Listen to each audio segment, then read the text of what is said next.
what will make human beings throughout the world behave? Not behave my way or your way, behave, don't kill, don't be afraid, don't, have great affection and so on. What will bring it about? Nothing has succeeded, Knowledge hasn't helped him. Right? Isn't it because fear is his shadow? Fear. And also we want to know what the future is. Which is part of fear. Yeah. We want to know, because we have, this is simple enough, we have sought security in so many things, and they've all failed. And now we say there must be security somewhere. And I question, there is any security somewhere at all, even in God. That's a projection on its own fears. What is the action of this dissolution on the brain cell, on the brain itself? I would use the word insight.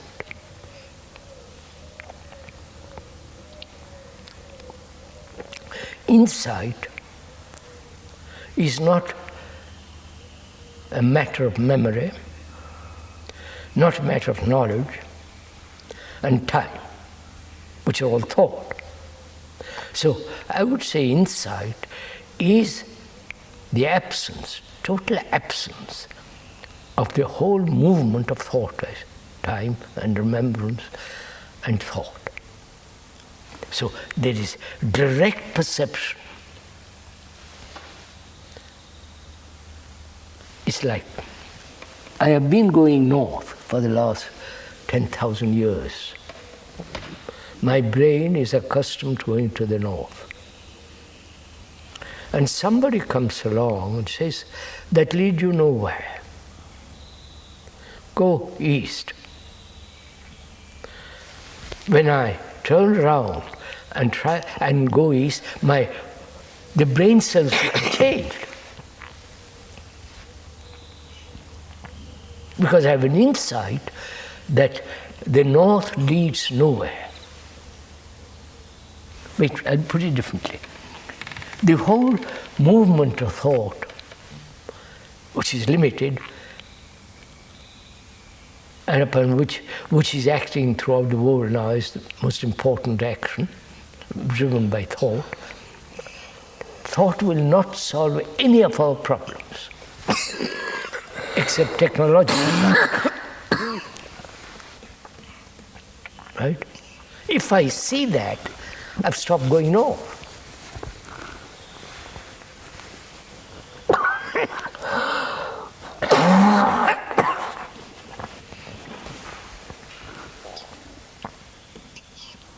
And I think that the ending of a certain direction, ending of a movement that has been going on for thousands of years, at that moment there is an insight which brings about a change, a mutation in the brain cells. I think that's why one sees this very clearly.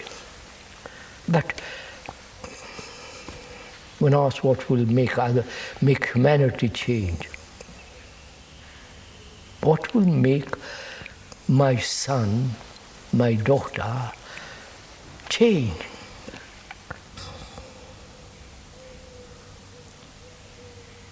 They hear all this, they read something about all this from biologists and so on, psychologists, and they continue their old way.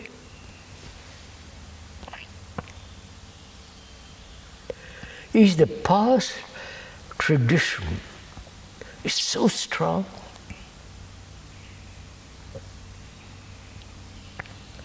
I have thought about myself for the last 1,000 years, and I still am thinking about myself. I must fulfill myself. I must be great. I must become something.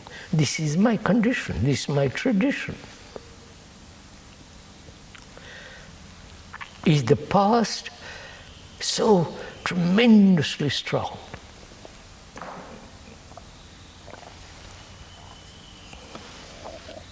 And the past is incarnating all the time.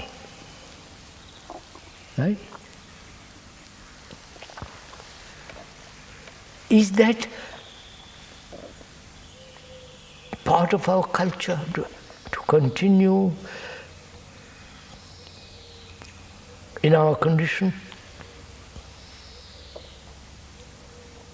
I would say that it's part of our culture.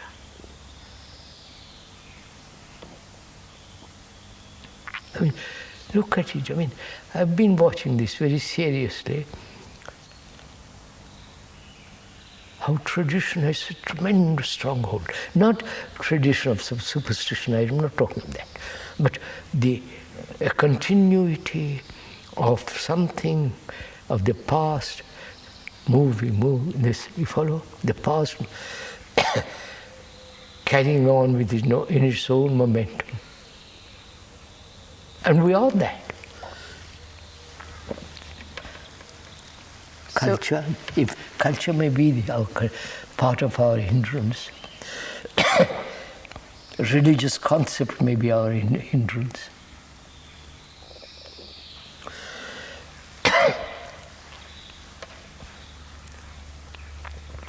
So what is the brain to do?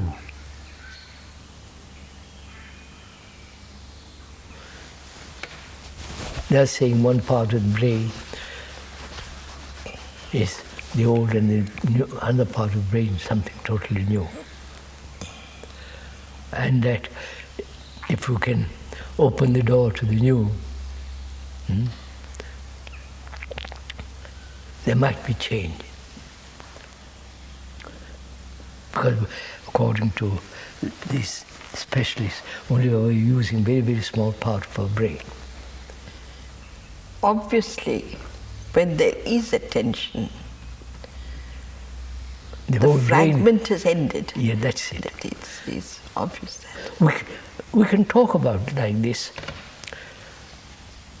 What is attention? We can describe, go into it.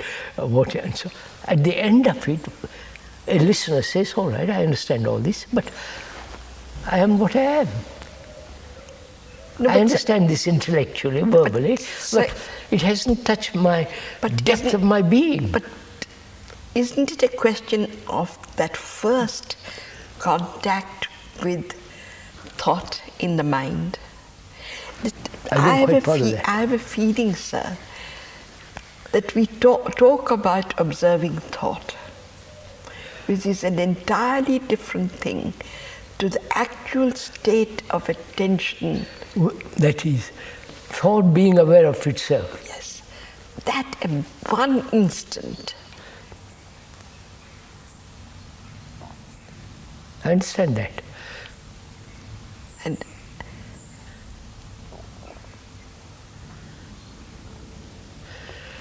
surely we are going away from, I'm afraid we're going away from this very central issue.